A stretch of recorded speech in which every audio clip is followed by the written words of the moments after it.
friend of mine in New York City has a half-fare transit card. It means you get to ride the buses and subways for half price. And the other day when he showed his card to the token attendant, the attendant asked what his disability was. And he said, "I have AIDS." And the attendant said, "No, you don't. If you had AIDS, you'd be at home dying." And so I wanted to speak today as a person who has AIDS, who's not dying. You know, for the last 3 years since I was diagnosed, my family thinks two things about my situation. One, they think I'm going to die. And two, they think my government is doing absolutely everything in their power to stop that.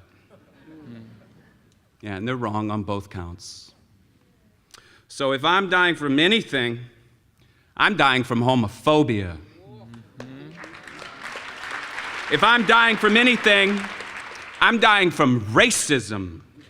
If I'm dying from anything, it's from indifference and red tape, because these are things that are preventing an end to this crisis. If I'm dying from anything, I'm dying from Jesse Helms.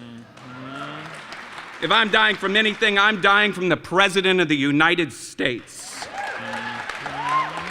And especially, if I'm dying from anything, I'm dying from the sensationalism of newspapers and magazines and television shows, which are interested in me as a human interest story. Only as long as I'm willing to be a helpless victim, but not if I'm fighting for my life. If I'm dying from anything, I'm dying from the fact that not enough rich, white, heterosexual men have gotten AIDS for anybody to give a shit.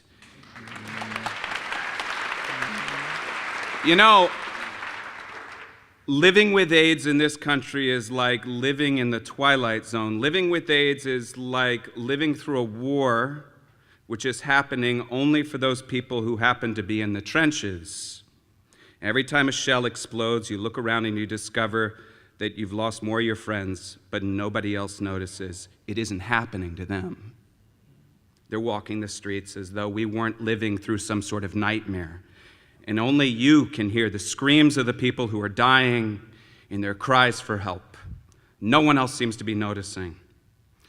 Someday, the AIDS crisis will be over. Remember that.